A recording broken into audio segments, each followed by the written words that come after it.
Buenas, estimados participantes. Es para mí un placer saludarles. Mi nombre es Lenis Prado y actualmente me desempeño como la jefa del laboratorio de isótopos naturales y del laboratorio de aguas y suelos del Centro Interamericano de Desarrollo e Investigación Ambiental y Territorial, CIDIAT, de la Universidad de los Andes. Hoy hablaremos un poco sobre la aplicación y los usos de isótopos naturales para los estudios de aguas tanto superficiales como subterráneas. A continuación, empezaremos con el tema. Los isótopos son una herramienta importante al momento de hacer un estudio completo hidrogeológico e hidroquímico. Son de mucha utilidad siempre y cuando se complementen con otras herramientas. Las técnicas nucleares en la evolución de los recursos hídricos basan su empleo en el ciclo hidrológico. La hidroquímica, al proveer la información sobre la distribución de los elementos y su evolución espacial y temporal en sistemas hídricos, ayudará entonces a caracterizar los acuíferos y definir los problemas ambientales. La hidrología isotópica, por su parte, es una técnica nuclear que hace uso de los isótopos estables en el agua y los utiliza como trazadores naturales. La combinación de estos tres conceptos hace que sea posible un estudio completo hidrogeológico. Hablemos brevemente de lo que son los isótopos. Los isótopos son átomos del mismo elemento con igual número atómico, es decir, que tienen la misma cantidad de electrones y de protones, pero difieren en su número de masa. ¿Qué quiere decir esto? Que tienen entonces en su núcleo una cantidad distinta de neutrones. Cabe destacar que las características o las propiedades químicas de estos elementos se mantienen a pesar de que tengan un neutrón de más. Veamos el ejemplo de los isótopos de hidrógeno. Cabe destacar que ellos son los únicos que cambian su nombre, es decir, que se llama protio, que sería el hidrógeno que conocemos, es el más abundante de la corteza terrestre y tiene entonces un electrón y un protón, no tiene neutrones en su núcleo. Después viene el deuterio, que entonces aumentaría su masa atómica a 2, ya que tiene en su núcleo un protón y un neutrón. Este tiene está abundante en la corteza terrestre en un 0,01%. Y tenemos un tercer átomo de hidrógeno que lo llamaríamos tritio. En este caso, el tritio tiene en su núcleo atómico 2 neutrones y un protón. Este isótopo es radioactivo y es el menos abundante en la corteza terrestre. Para el átomo de oxígeno conseguimos también tres isótopos del mismo, los cuales van a variar entonces, como ya dijimos, en su número másico. Es decir, que el oxígeno 16, que es el más abundante en la corteza terrestre, tiene entonces 8 electrones, 8 protones y 8 neutrones. En cambio, el oxígeno 17 y el oxígeno 18 aumentaría entonces un neutrón en su núcleo. Es decir, que para el oxígeno 17 tenemos 9 neutrones y para el oxígeno 18 tendríamos 10 neutrones. Tomando en cuenta lo anterior, podemos entonces clasificar a los isótopos en dos grupos grandes. El primero serían isótopos estables, o como le llamamos nosotros, ambientales, que son elementos que se encuentran de forma natural. Poseen un periodo largo de semidesintegración en relación a la edad del planeta, pero no son los más abundantes. Nuestro segundo grupo está denominado por los isótopos radiactivos o no estables. Suman a cerca de 1200 átomos de estos elementos. Sus núcleos se desintegran y cambian emitiendo radiaciones que se convierten en otros tipos de elementos o isótopos de este mismo.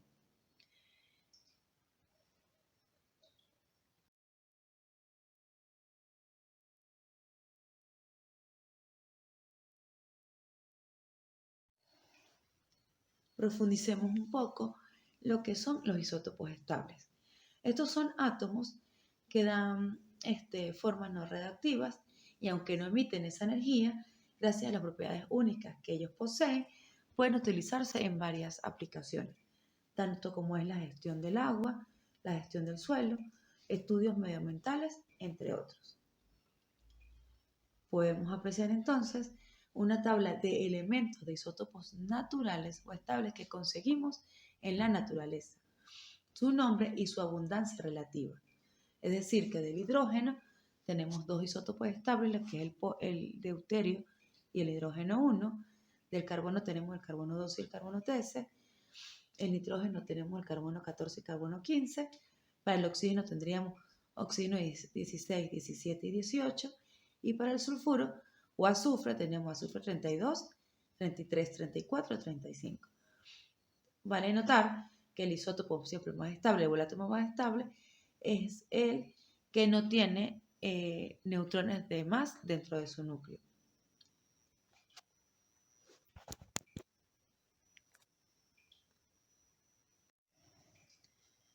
Por lo tanto, todos estos isótopos dejan una firma isotópica. ¿Pero qué es esta firma isotópica? La firma isotópica no es más que el conjunto de proporciones de los diferentes isótopos de un elemento en una muestra. Suelen compararse con las huellas dactilares, porque también sirven para rastrear y localizar la materia. Permite también analizar aspectos del agua, de la tierra, de las plantas y de los animales. En esta imagen podemos apreciar el isótopo del carbono 14, que es un isótopo que se encuentra de manera natural en el agua y se usa para datar este líquido y otro tipo de fuentes orgánicas.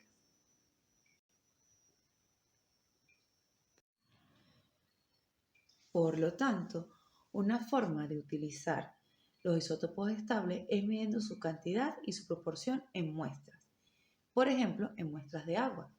Los isótopos naturales en el agua y en otras sustancias se emplean para rastrear origen, la historia, las fuentes, los sumideros, las interacciones en los ciclos del agua, del carbono y el nitrógeno.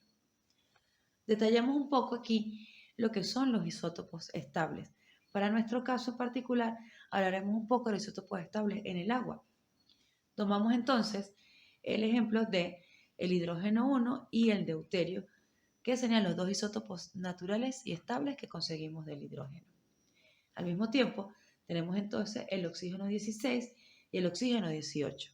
En este caso no tomamos el oxígeno 17 porque está en una mínima proporción. Entonces, dadas estas propiedades, los isótopos estables pueden utilizarse para analizar y gestionar los recursos hídricos y edáficos. También se emplean en los estudios ambientales, en evoluciones nutricionales y en ciencias forenses. Para poder conocer la utilidad del estudio de los isótopos estables en el agua, debemos saber algo sencillo. Lo liviano flota y lo pesado cae. Por lo tanto, es interesante conocer cómo funciona el ciclo hidrológico en relación a la concentración de los isótopos estables del agua dentro de él. Ahora bien, el ciclo hidrológico nos enseña el movimiento del agua desde la fuente principal, que son los océanos. Este movimiento se realiza a través de un intercambio entre la fuente principal de agua y el calor latente, que se distribuye desde la atmósfera por todo el planeta y a través de fenómenos de retroalimentación y por procesos de evapotranspiración. En el ciclo geológico se empieza a producir un fraccionamiento isotópico que da la diferencia de la mayoría de las moléculas del agua a medida que ésta se evapora y empieza a caer como agua de lluvia. En la ecuación que vemos en la imagen, podemos apreciar cómo se puede calcular este valor. Se utiliza el valor del delta multiplicado por el 1000, ya que los valores obtenidos son bastante pequeños y es una manera de poder tener valores un poco más palpables. Entonces, se utiliza el agua del mar como base de la concentración de los isótopos a nivel de este. Como se puede apreciar en la ecuación, se relacionan los valores de oxígeno 18 y de oxígeno 16 de una muestra con los valores de un estándar dividido por la proporción de ese estándar. Analizando esta muestra de agua de mar, nos da valores muy cercanos a cero, ya que el estándar con el que se trabaja es un estándar bastante cercano a este valor. Entonces, por eso tenemos estos valores de partida iguales a 0. Ahora bien, cuando empieza a evaporarse el agua, ¿verdad? Lo hace primero los isótopos más livianos. Entonces, la nube está empobrecida, en este caso, de isótopos estables. Utilizando de nuevo la ecuación, podemos darnos cuenta que a medida que comparamos, si tomamos una muestra, de este vapor de agua y lo mandamos a analizar en un laboratorio y comparamos esto con lo relacionamos entre la concentración del oxígeno 18 entre la concentración del oxígeno 16 y la comparamos con el valor del estándar, vemos que el numerador se vuelve negativo y dividido por el valor del estándar, que es muy cercano a 0, y multiplicado por 1000, estos valores empiezan a dar negativos. Es decir, que se está empobreciendo la muestra a medida que el agua se va evaporando y al mismo tiempo cae como lluvia. Entonces, cuando esa nube es que está empobrecida, empieza a moverse hacia el continente y precipita como agua, ahora esta lluvia vuelve a enriquecerse con isótopo pesado y en este punto ya no empieza, o nuestro valor de referencia ya no sería 0, ya empezaría con el valor que venía ya de la nube que primero se evaporó y precipitó. Entonces, a medida que vamos introduciéndonos hacia la parte continental, nuestras muestras se van perdiendo los valores de isótopos pesados y se van empobreciendo. Entonces, ¿qué nos quiere decir eso? Que la altitud y la continentalidad nos afectarán entonces la concentración isotópica de nuestras fuentes de agua. En esta imagen también podemos apreciar que el agua puede infiltrarse hacia el suelo y hace que ese viaje dure unos años, pero nos va a recargar entonces nuestros pozos o nuestra agua subterránea. El análisis a través de las muestras se puede determinar las procedencias, rutas y puntos de recarga del manto acuífero. Podemos concluir entonces con esta imagen que el fraccionamiento isotópico de una muestra de agua indica que en diferentes partes del ciclo lógico el comportamiento isotópico dará señales muy características en función a el lugar donde se encuentre, es decir, la continentalidad, la altitud, al mismo tiempo la temperatura y la presión nos darán resultados bastante precisos en función al lugar. Debido a todos los procesos que ocurren en el ciclo hidrológico, tanto de condensación como de evaporación, podemos entonces entender que el fraccionamiento isotópico va a venir también afectado por varios factores aparte de la temperatura. Uno de ellos es la latitud.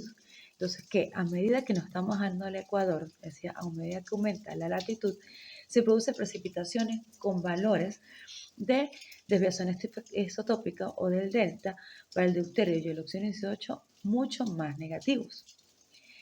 También tenemos como otro factor el efecto continental. ¿Qué ocurre? Que a medida que las masas de las nubes que van trascendiendo por todo el continente, ingresa a produce las lluvias y las moléculas pesadas tendrán la interferencia al momento de formar parte de la fase de condensación. Por lo tanto, las lluvias producidas presentan valores de delta, de deuterio y de oxígeno 18 cada vez más empobrecidos.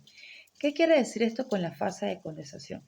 Recuerda que al momento que se evapora el agua, va a una temperatura, o sea, va al aire caliente, por eso forma vapor. Cuando llega a la atmósfera, las temperaturas arriba están mucho menores. Ese fenómeno de yo enfriar un gas rápidamente a temperaturas muy bajas hace que ese vapor se forme en gotas de agua. Y esto sería el fenómeno de condensación. También, otro factor que influye en el fraccionamiento isotópico es la altitud. Es decir, que a medida que aumenta este factor, se producen precipitaciones y los valores de deuterio y de oxígeno 18 van disminuyendo. Esta relación es muy útil en hidrogeología, ya que nos permite identificar la elevación a la que se produce la recarga. Otro factor importante es el efecto continental, es decir, que en las regiones con un clima templado, la lluvia presenta valores con deuterio y oxígeno 18 mucho más negativos durante el invierno. Otro factor también es la intensidad de la lluvia. Donde haya tormentas intensas, los valores para el deuterio y el oxígeno 18 son negativos que los presentados en las precipitaciones normales, que ocurren en lluvias con mucho menos intensidad.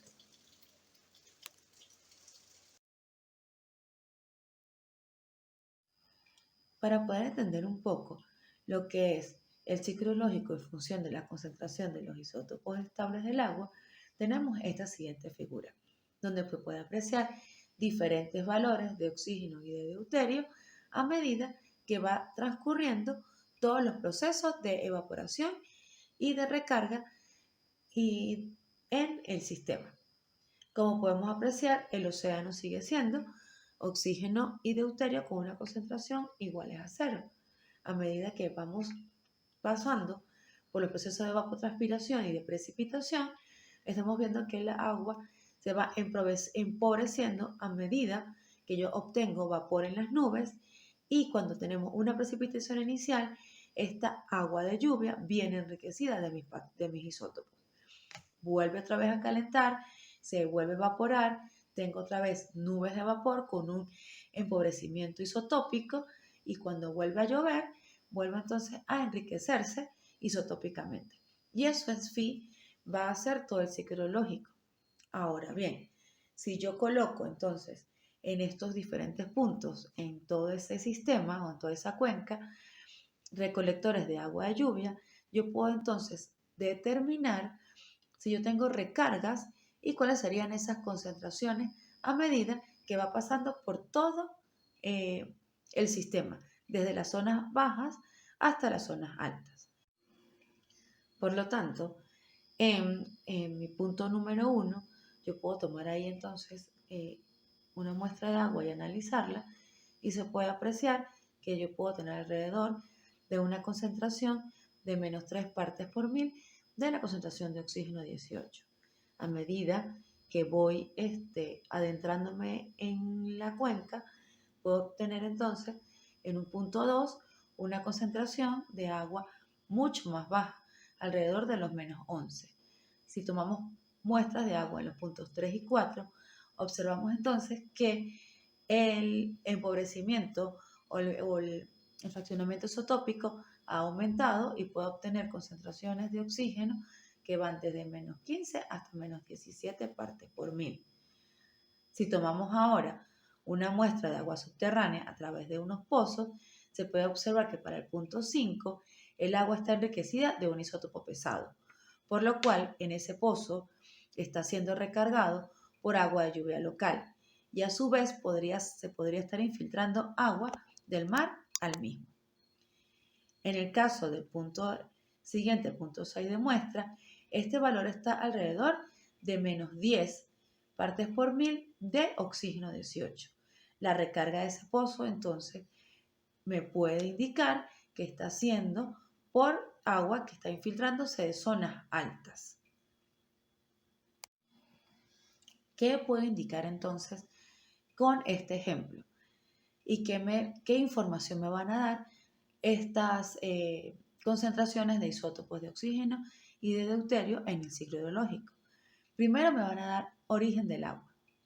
Me dan origen de las zonas de recarga, de las fuentes naturales, las posibles fuentes de recarga de las aguas subterráneas y también me ayudará a planificar la gestión integrada y la sustentable de los recursos hídricos en cualquier zona de estudio.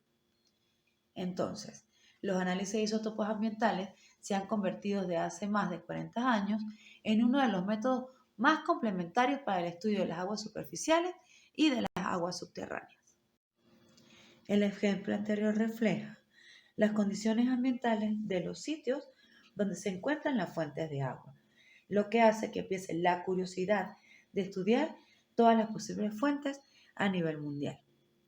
A partir del año 1960, se iniciaron estudios de valores de isótopos de agua, de lluvia a nivel mundial.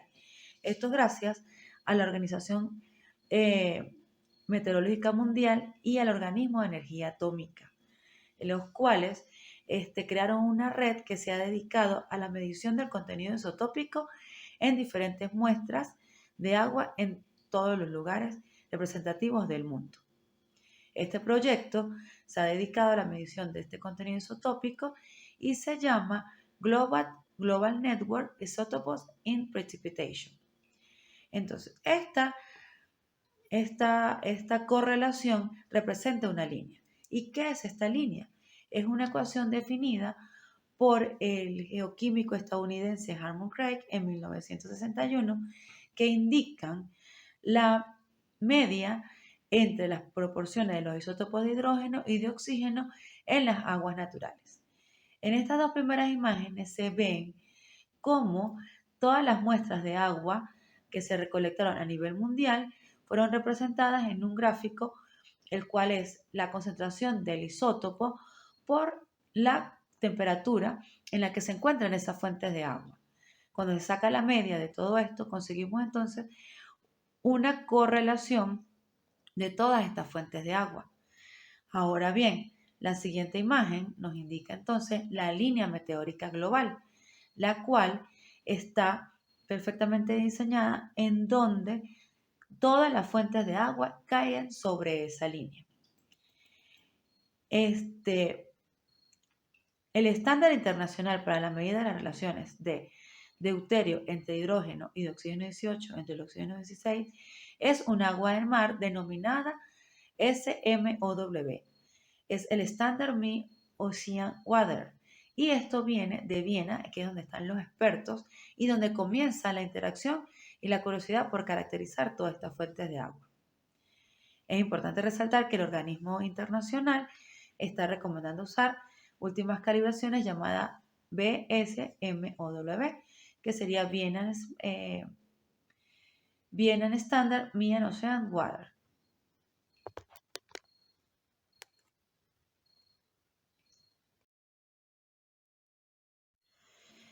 En función a lo expuesto anteriormente, podemos entonces integrar a esta red de conocimiento una definición concisa y clara de lo que es la hidrología isotópica.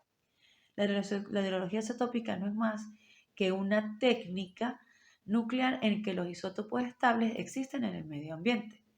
También podemos decir que es el reflejo de las condiciones ambientales en el sitio de estudios. Toma como base las regularidades geoquímicas que presentan los isótopos estables en las aguas superficiales y en las aguas subterráneas. También caracteriza el comportamiento dinámico del agua en el ciclo lógico y en aquellos procesos de la ingeniería en los cuales se utilizan los isótopos estables. En función, y entonces también dependiendo de la región donde estemos, de las condiciones de temperatura y humedad relativa, la relación entre el deuterio y el oxígeno 18, se pueden entonces tener diferentes aplicaciones de la hidrología isotópica. Una de ellas es identificar el origen del agua, determinar posibles interconexiones entre acuíferos, determinar cuál es la edad del agua, su velocidad y la dirección del flujo, identificar interrelaciones entre el agua superficial y el agua subterránea y realizar monitoreo de la calidad de la misma. Haciendo un poco de resumen de las técnicas, podemos decir que el fraccionamiento isotópico es un fenómeno muy particular que viene a partir de los procesos de evaporación y de condensación del agua. Distingue entonces la molécula de esta en función de los procesos que vienen involucrados. Cuando se obtienen concentraciones de isótopos más negativas, se habla de un empobrecimiento isotópico. Parámetros meteorológicos como la temperatura afectan directamente a la concentración de los isótopos estables. Entonces, la hidrología isotópica, como una muestra de agua subterránea, es posible averiguar su origen y así calcular también su edad en función del isótopo que esté determinando.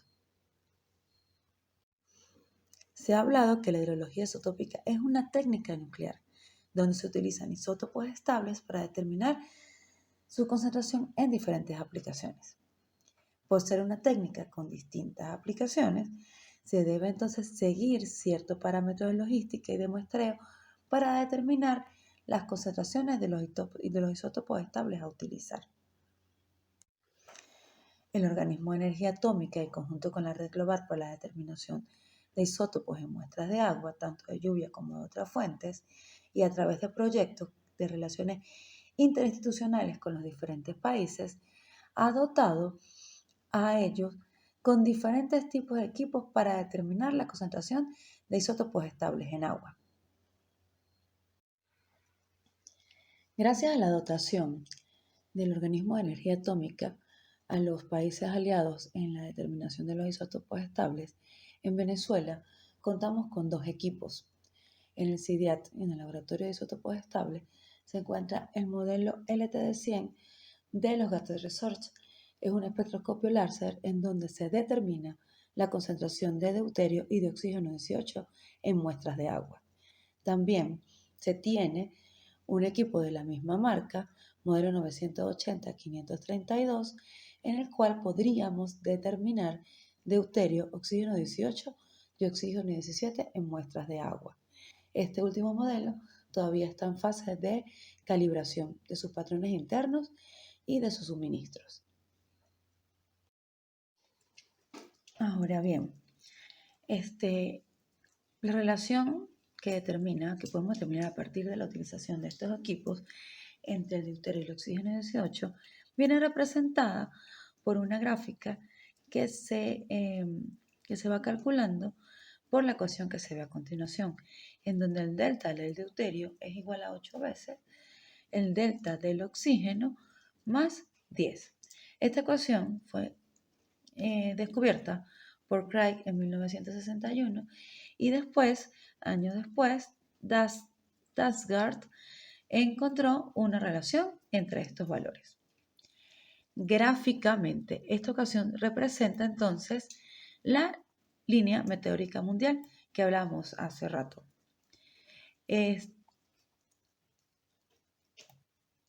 Sin embargo, ¿verdad? Localmente puede existir ligeras variaciones que se investigan a partir del análisis del agua de lluvia no evaporada y colectada en un tiempo determinado. Puede que a partir del contenido isotópico del deuterio y del oxígeno 18 salga una nueva línea meteórica llamada línea meteórica local.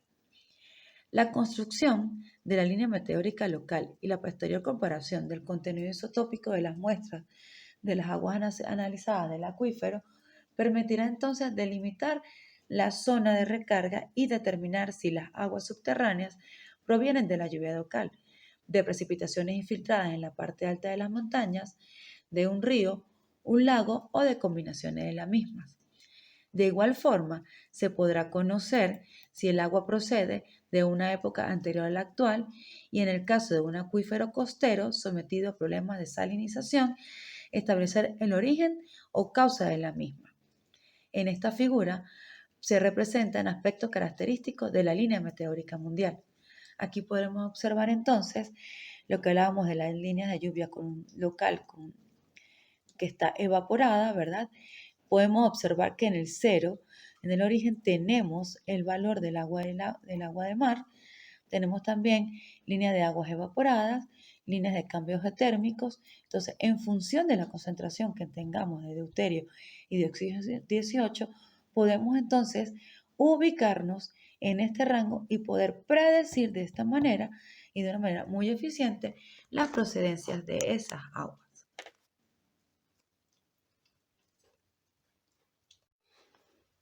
También en esta imagen podemos apreciar que las aguas geotermales constituyen un caso particular, pues presentan positivos para la desviación isotópica del oxígeno 18, debido a que las altas temperaturas que producen dentro de ese equilibrio suelo-agua y ese intercambio importante que hay allí es a nivel isotópico entre estos dos componentes. Hay pocos minerales con hidrógeno en la estructura de la roca y se va a presentar entonces una modificación principalmente con el oxígeno 18.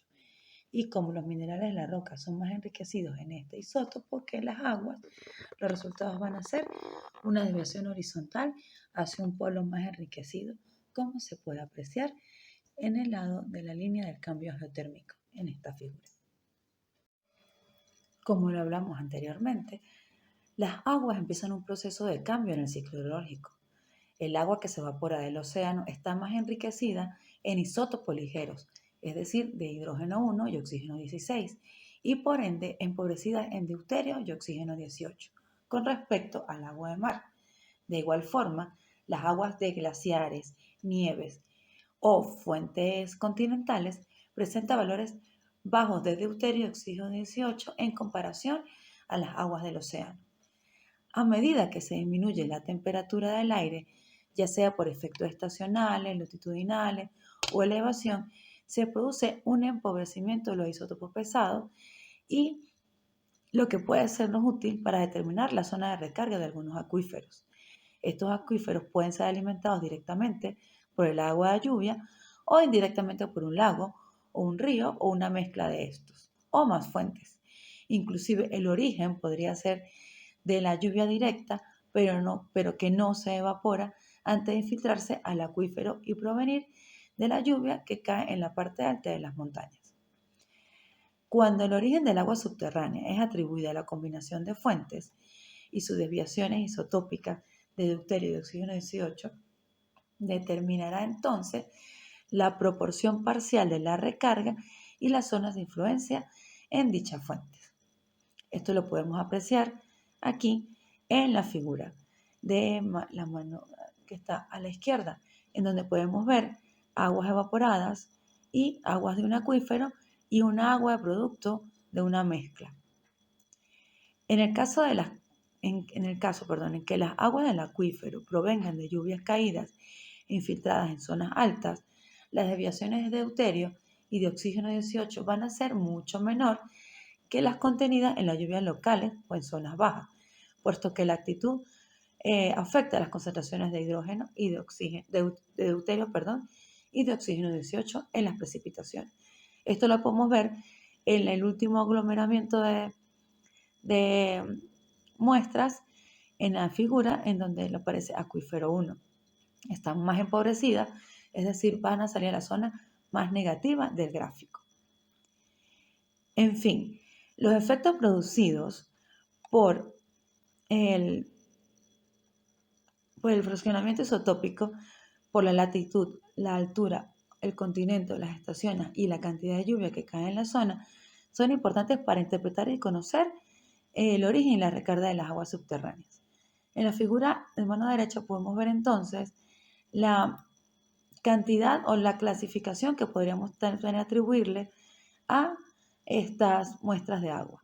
Según en donde salga, podemos tener una fuente de vapor húmedo o una fuente de vapor en climas áridos.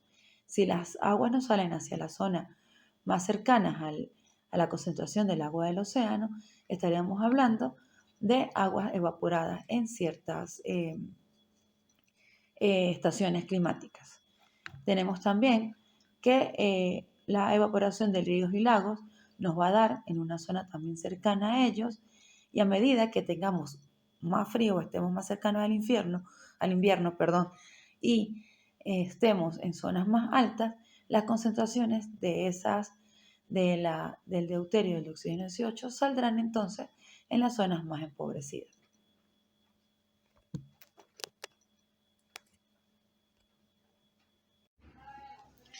¿Cómo podemos obtener entonces los valores del delta de deuterio y el oxígeno 18?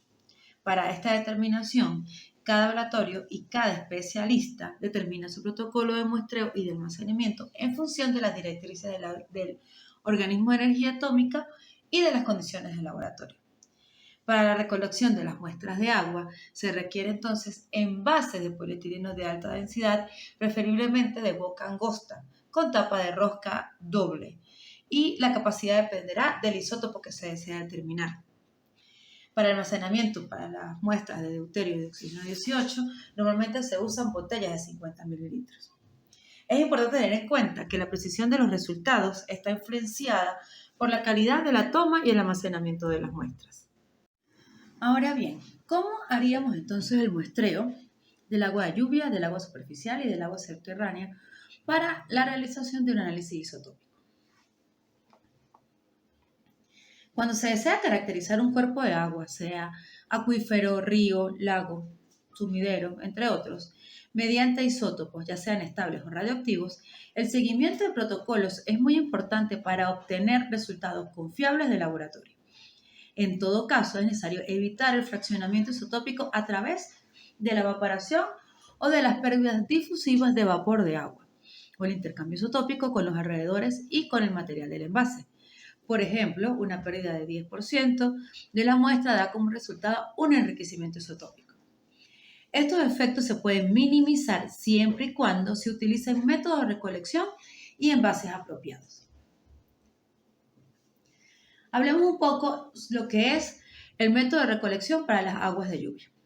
En primer lugar, se deben localizar estaciones de muestreo de acuerdo al régimen de la lluvia, la topografía de la zona, la localización de las posibles recargas, entre otros factores. Para eso vamos a utilizar algo que se llama totalizador. ¿Pero qué es un totalizador? Algunos investigadores recolectan las muestras de agua lluvia directamente del pluviómetro. Para ello se retira el agua del depósito del colector de lluvia inmediatamente después de haberse producido la precipitación. O se protege la muestra de la evaporación con aceites o parafinas. Sin embargo, yo considero que esta práctica acarrea un poquito de inconvenientes. Uno de ellos es cuando se protege la muestra con parafina y hay rastros en su recolección en el momento de yo trasvasar esa muestra a mi recolector de agua. También puede haber entonces, si no se recolecta el agua de una vez, un fraccionamiento isotópico acelerado. Entonces, el totalizador será un recolector conectado a una manguera con un diámetro determinado y una longitud de 2 a 3 metros. Este envase puede ser de 5 a 10 litros en función de la estación donde nos consigamos. Si estuviéramos en estiaje, pues utilizaríamos un recolector de agua o este envase con menor capacidad. Esto está protegido por una cubierta externa que está hecho de un material aislante térmico para así evitar cambios drásticos de temperatura. La muestra debe recolectarse mensualmente y debe ser envasada en vasos de polietileno rotulado y debe ser aislado del calor. En Mérida contamos con un totalizador. Este está ubicado en el aeropuerto Alberto Carnevali bajo el resguardo del Departamento de Meteorología de dicho aeropuerto. En lo que respecta a las aguas subterráneas, para la determinación de deuterio y oxígeno 18 es importante tener una red de monitoreo previamente diseñada y en lo posible es necesario conocer la hidroquímica del acuífero. Por lo menos deben realizarse 2 campañas de monitoreo al año, una en la época de sequía y otra durante la época de lluvia. Antes de recolectar las muestras, se purga el pozo hasta extraer el agua antigua contenida en el mismo. Por lo menos se expulsarán hasta 3 veces el volumen del pozo y hasta observar una estabilización de los valores físico-químicos como son la temperatura y la conductividad eléctrica. En este punto, cuando ya todo esto esté realizado, se debe entonces almacenar o colocar en la boca del pozo los colectores de agua, los envases y cerrarlos dentro del chorro que esté saliendo, para evitar entonces cualquier burbuja que quede dentro del recipiente. Estos envases deben rotularse y guardarse en un lugar fresco.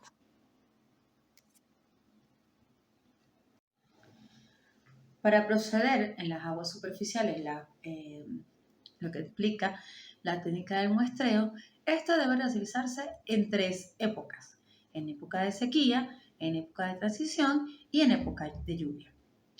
Las muestras de agua de río y arroyos deben extraerse de la zona central o de una zona donde fluya el agua, más nunca del margen del río. Las muestras del agua y estuarios deben recogerse tanto en la superficie como en el fondo. Recuerden que los lagos no tienen tanto movimiento de agua, entonces la evaporación va a ser constante en ese mismo lugar. Entonces, ¿qué necesitamos? Tener esa representación de ese fraccionamiento isotópico en la superficie y poder colectar esa agua en una profundidad de más o menos 3 metros, para tener entonces una representación verdadera de la concentración isotópica de este tipo de aguas. Para ello quiero también determinar los isótopos estables en las aguas superficiales.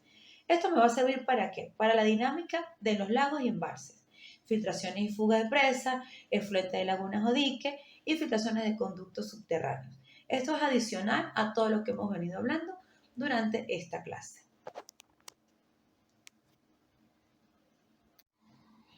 Es importante resaltar que se deben tomar para todas las muestras parámetros in situ. ¿Cuáles son estos parámetros? Parámetros físicos y químicos como son temperatura, conductividad, pH y oxígeno disuelto, así como también las coordenadas del lugar. Esto nos va a dar una información adicional. Recordemos que la hidrología isotópica es una herramienta de muchas que vamos a necesitar para poder hacer un estudio hidrogeológico, hidroquímico completo. No solamente las aguas superficiales son las del río o las de lagunas o estuarios, también tenemos lo que es el agua de mar. Si recordamos, nuestros isótopos de agua de mar son bastante concentrados. Entonces, ¿cómo vamos a hacer el muestreo en este punto? La muestra de agua de mar debe tomarse lo más alejado de la orilla y a una profundidad mínima de 6 metros. Recordando que en la superficie la evapotranspiración es continua y no se tendría una muestra representativa, sino más bien una muestra isotópicamente degradada. También tenemos aguas que son geotérmicas o aguas termales, mejor conocidas. Es necesario para este tipo de fuente analizar su concentración lo más rápido posible, ya que el cambio de temperatura desde la fuente hasta el lugar del análisis puede contribuir a un fraccionamiento isotópico. Las muestras de aguas geotermales se deben recoger tanto líquida y, de ser posible, como vapor de agua. Realizar el muestreo en las aguas termales tan cerca como sea posible del manantial. Todos este tipo de estudios debemos hacer un estudio de mapas, ir hasta el lugar y ver dónde están todas las fuentes, asegurarnos que las fuentes estén completas y que no nos falte ninguna, porque eso nos va a dar entonces una buena dinámica y nos ayudará a hacer un reconocimiento completo de todo el lugar. Y sabiendo también cuáles son los isótopos y la abundancia que hay de ellos, de deuterio y de oxígeno 18 en muestras de agua, vamos entonces a conocer la aplicabilidad de esta técnica en diferentes fuentes y en diferentes métodos de trabajo. El primer caso de estudio es la determinación de aguas geotermales en el occidente de Venezuela como recurso potencial para energías limpias.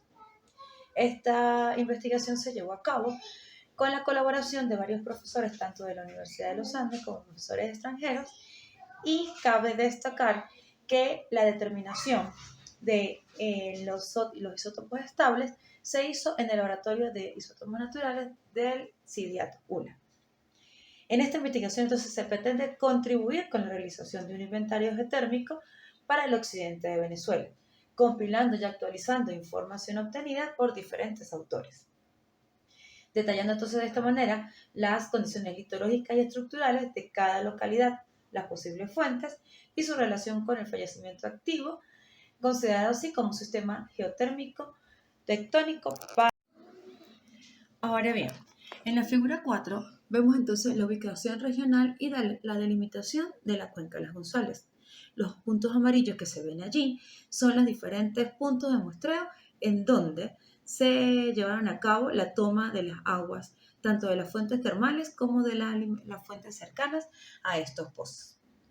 Las muestras recolectadas arrojaron un rango de deuterio entre menos 44,69 a menos 77,89 en concentración de deuterio. Para el oxígeno 18, el rango está entre menos 8,15 a 12,42, ubicándolas entonces en un mismo cuadrante y formando de esta manera una línea meteórica local que está siendo paralela a la línea meteórica nacional, como se puede ver en el gráfico mostrado en la figura número 8. Estos rangos señalan como punto de referencia la base del embalse Santo Domingo, que se encuentra a una altura de 1.600 metros sobre el nivel del mar. Entonces, ¿qué se hizo en este caso? Se estudiaron 11 muestras a lo largo de toda el área de estudio. 8 corresponden a manantiales y 3 a aguas de mezclas, demostrando entonces la existencia de aguas termales y su posible mezcla con aguas meteóricas que se infiltran entre los 1.500 a los 1.700 metros sobre el nivel del mar, teniendo un recorrido aproximado de 2 kilómetros desde la zona de infiltración, en donde las rocas porosas y permeables están allí haciendo su labor, hasta su afloramiento en cotas mucho más bajas. Podemos apreciar entonces que las aguas de los puntos F1, F5 y F6 poseen las mismas fuentes de recarga.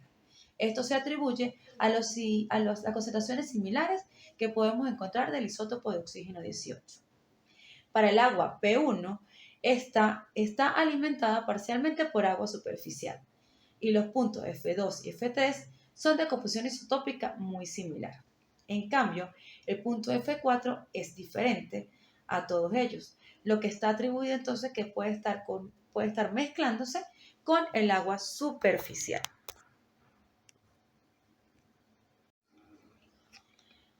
También podemos encontrar otro caso de estudio. En este caso, se hizo un estudio físico-químico e isotópico de las aguas termales del municipio Libertador del estado Sucre, en Venezuela. Este trabajo fue llevado por unos tesistas de la Universidad de Oriente. Los análisis isotópicos se hicieron acá en el Laboratorio de Isótopos Naturales del CIDIAT. En este caso, se realizó una evaluación físico-química e isotópica del agua que emerge en 10 fuentes termales del municipio Libertador de este estado. En las fuentes seleccionadas se realizaban mediciones in situ y se tomaron muestras para su posterior análisis químico e isotópico. En la figura 1 podemos entonces observar las diferentes zonas de muestreos de esta región.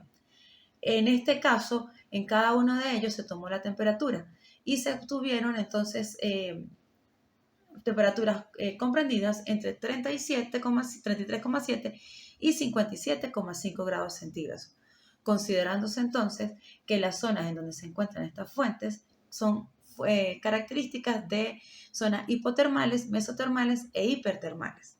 Se realizó también una caracterización físico-química para determinar su calidad y el tipo de agua que constituye estas fuentes.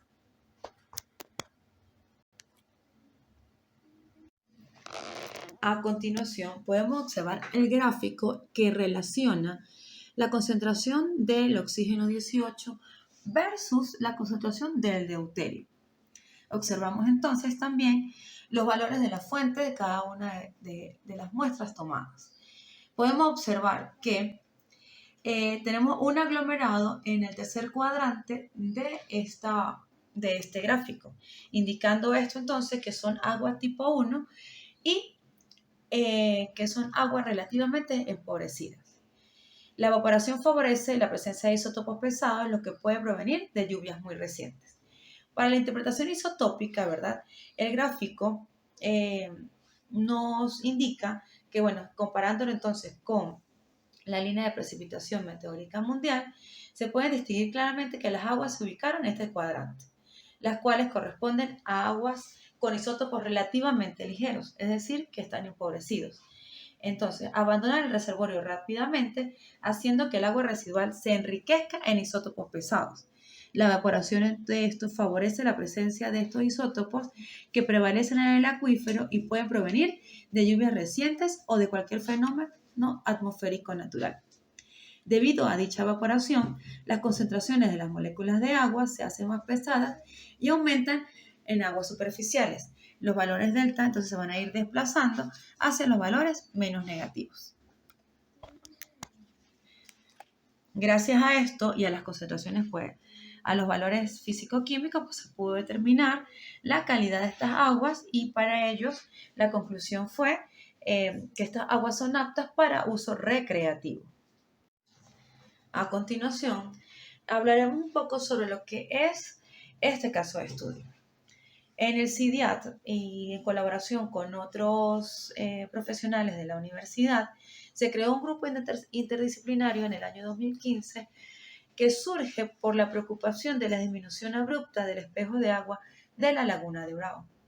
Como ustedes pueden observar, la fotografía que aparece al lado izquierdo es de la laguna en el año 2011. Al lado derecho podemos encontrar esa misma laguna, pero con una disminución de un 70% en el año 2017. Entonces surge esta preocupación y en vista de esto, pues nos abocamos a hacer un estudio hidrogeológico e hidroquímico de la laguna. Parte de este estudio fue la cuantificación de isótopos estables en la cuenca para así poder determinar qué fuentes estaban recargando o se estaban viendo afectadas para la alimentación y recarga directa de la laguna de Urao.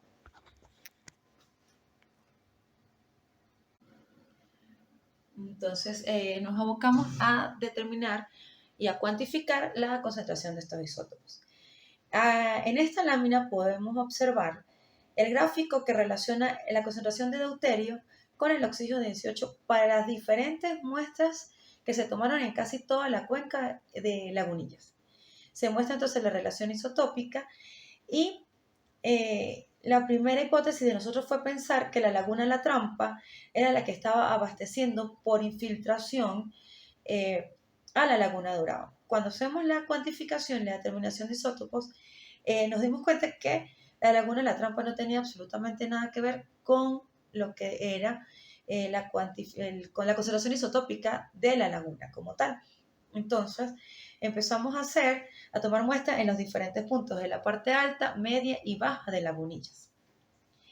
Entonces, puede apreciarse los valores de isótopos estables para el laguna de Urao están alrededor de los menos 46,33 para el deuterio y menos 7,54 para el oxígeno 18. Cuando vemos todo esto, tenemos una microcuenca chiquitica que puede estar alimentando a la laguna de Urao, pero la fuente principal es la que proviene del Parque Fundación del Niño, en donde su concentración tanto de deuterio como de oxígeno 18 son muy, muy, muy similares.